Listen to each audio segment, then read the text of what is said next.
That's where you're going to get people confused of who's trying to cover who. You're not going to know, and it's going to be kind of a scramble, everybody looking around trying to find someone. So if you're playing man-to-man, it's very simple. You can still do the cup. So like we were talking about, you don't necessarily need to pick up someone as soon as they start their defensive pattern. You only need to pick them up when the goalie throws the ring. Because obviously they're trying to get open, they're trying to get free from you. So in this case, let's say both girls go behind the net, or both girls' defense go to the same side. She goes like this, she goes like this. If we're playing man-to-man, who covers who? This forward, which girl does she cover? This one or this one? The first one. Okay? So this is her D. She's coming up.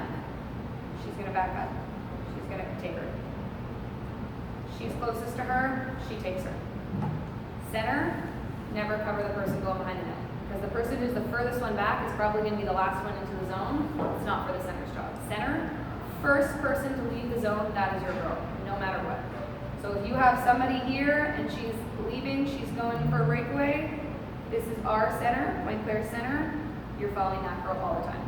If it's somebody else who's jetting out, center takes that girl.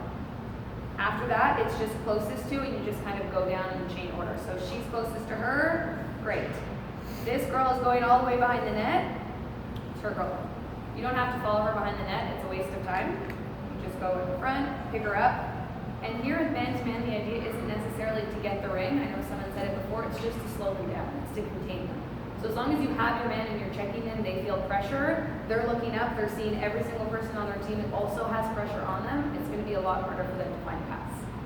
If you're doing 2-on, however, great, you're trying to tie them up, but as soon as the ring goes, the two have to go and follow, because you're always putting pressure on the ring carrier. That's the philosophy behind 2-on, it's to pressure, and try to get the ring back. But if you guys play 2-on once, and then the ring moves, and everybody kind of goes, oh, now what? There's going to be a lot of open people. So you just pick one and stick to it. Does that seem to make sense?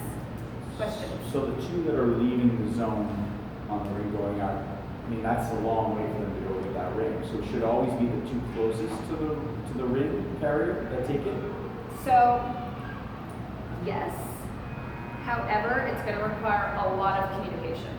So in a scenario that the ring is here, we have our two girls, we're still the X's covering, maybe our center's somewhere here, and the ring goes across. The center is closer. So the center absolutely can be one of the people going for the ring carrier. But if we don't communicate and the center goes, and then our two girls go, what's going to happen? This girl, she's going to come up the ice, she's all alone.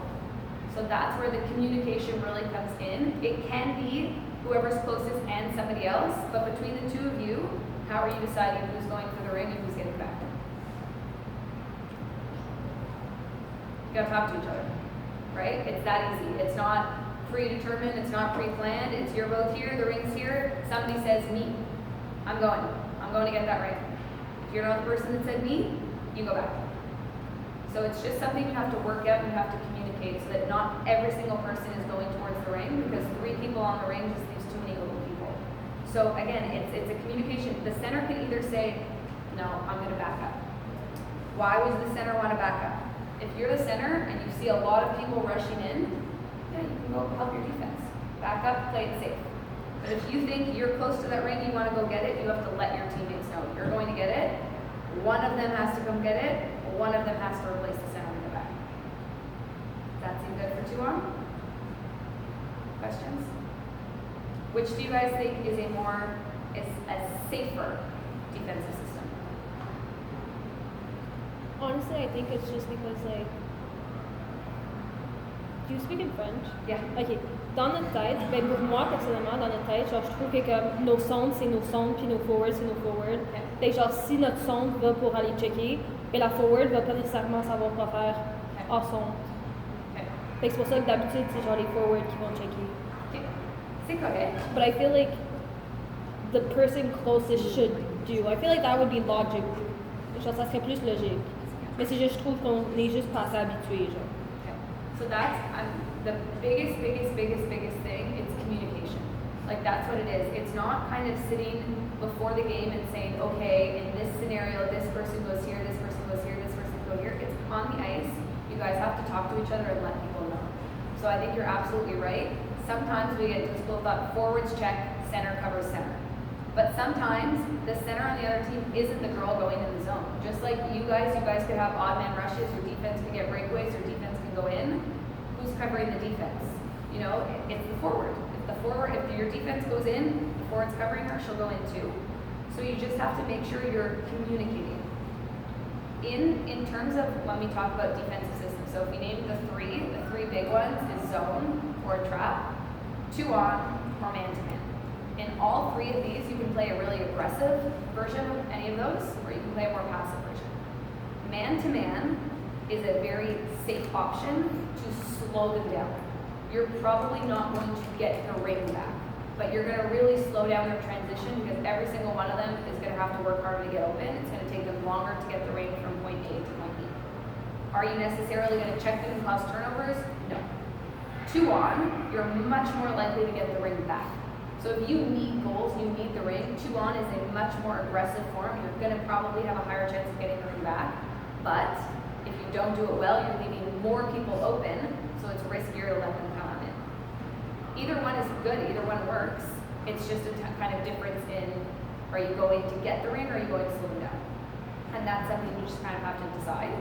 But in 2 on, it's communication is going to be the most important part. Man-to-man's a little bit easier because you've said, I've picked a man, wherever she goes, you go. You don't really have to talk about that. It's your man, you're following her, that's it. 2 on, you have to decide who's going for the ring and who's getting back. So if we're all now going to say, we're going to sit here and agree, the 2 closest to the ring are going for it. If you're not the 2 closest, you're going back.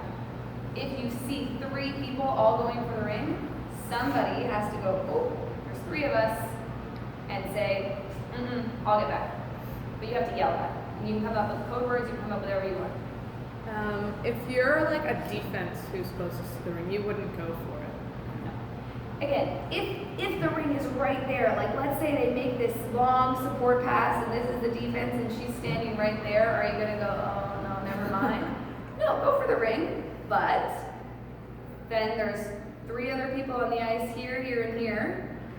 Somebody has to go, oh, that's my defense, I'm gonna hustle back. You can't leave them to come in. You can't leave one person all alone to get 3 people on them. That's where communication is the absolute most important thing you guys can do on the ice. If you see your defense is stepping up, the defense has to say, like, I'm up, like I'm out of the play. Someone has to help me. So you say support, you say help, you say my man's behind me, go get her. Anything you want, any words that make the most sense to you, but you have to call it. So the defense, if the ring's really close to you and you're going to step up, great, go for it. But scream, I'm stepping up, or I'm going for it. That means someone has to help her. So I would say the biggest thing about 2 on is just you have to talk about it. Just to avoid having 3 people go for the ring and you're leaving your 2 defense all alone to fend for themselves. Okay? Questions on covering a breakout? Okay, let's flip it. You guys have 2 different breakouts, yeah? What do you guys feel like is the hardest part of the breakout? Is it getting the ring off of the goalie ring, getting over the first blue line, getting over the second blue line? Remembering that we have to switch between goalies. That is a tough one. That's fair. Do you guys find the defense in the center? Are you doing a good job at getting open for your goalie and then you just can't find the pass, or is it we can't get open for the goalie? I'd say it's the first blue line. Yeah. First blue line. Yeah. Okay. Breakouts are 100% about timing. Okay, it's all about timing, and to do a quick breakout, it sounds counterintuitive. You actually have to slow down for a minute. So I've noticed watching back some of your games, I can play a few clips later for examples. You guys like to start your pattern before the goalie is ready to throw the ring. Okay, so the goalie goes down, makes the save. She's got the ring almost in her glove. She's not standing up yet. You guys are moving. Your defense are running the plays. She's not ready to get the ring, so what's going to happen? I think you guys drew the breakout for me. I'm going to remember. Is it 1 behind, 1 across? Mm-hmm. Yeah? And then the center on this side? Good. Because the rings we can toss it. Yeah. Center, that side, high forward to the left. So if the defense starts skating and and she's almost here, and then the goalie goes, okay, I'm looking for people. She's almost at the boards before the goalie's had a chance to look up, right? Okay, same thing, if you guys are too close to the boards, I would say this whole part of the ice, on your breakout, avoid it. It's very dangerous, because what did I say the goal isn't two on, it's to sandwich them. The boards is like that sixth player. You don't even need a buddy. If it's you, a player on the boards, you can just sandwich them against the boards. So if on your breakout, you guys are getting too close to the boards, they're gonna try and push you towards them. You guys are gonna get stuck. So it's really, really, really important on the goalie ring to wait until the goalie has the ring and is ready to throw it, and then make your move. Because then you have more time to get to open ice. Whoever has the ring, the forwards, it's the exact same thing. So you guys play a high-low. So this is the low forward, this is the high forward. That looks right? Forwards. When do you start skating? When like we know we have possession and we kind of see the girl coming. Like. Great. So you wait until the defense has the ring or the Yeah. center has the ring. Excellent. So that is also super important. Timing, timing, timing. If your defense doesn't have the ring on her stick and isn't looking up at you, don't move. Don't move. Because if you move too early, what happens? If you make a cut and you're being followed, what do you do? You're going to slam on the brakes and go the other way. And you're going to slam on the brakes and go the other way. You're going to slam on the brakes and go the other way. It's very exhausting. It's very tiring to try and get open as a forward. I think forwards can agree it's hard to get open. But forwards, you guys make all the shots. You call all the shots. You guys make the decisions. Defense, the position of defense, is reacting to a forward, right? Forward chooses, I'm going to shoot now. I'm not going to shoot. Defense has to go, oh, she's going to shoot, I have to step up. Oh, she's not going to shoot, I have to get back. It's the exact same thing when you're trying to get open on a breakout. You know where you're going to skate. The defense has to wait until you skate there and then follow you. So if your first step is faster than hers, you're open. Yes? Great. But if you make your first step and no one's there to give you the ring, well, then you have to stop and you have to make another first step. And then another first step and then another first step. But if you wait until she's making the pass and you start skating, if you're even this much more ahead of your defender, you are open. Because you can put your stick out and you can get the ring. Again, we really want on a breakout to avoid the boards.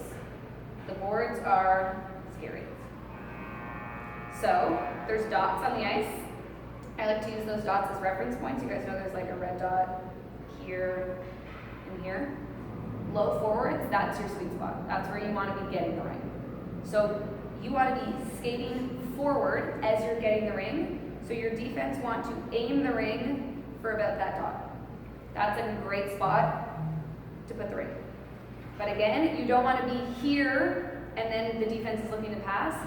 You want to be waiting, waiting, waiting. The defense is starting to send it there. You take your first quick 3 steps, you get it right at the dot. You're going forward, you have all the space in the world, you carry that. That makes sense for if we're passing to a low forward. In this scenario, the high forward would wait, also go to this side.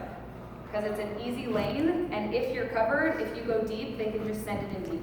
A defense usually isn't going to cover you all the way down to the corner, you'll get an easy pass in. If we want to send it to the high forward, also a great option.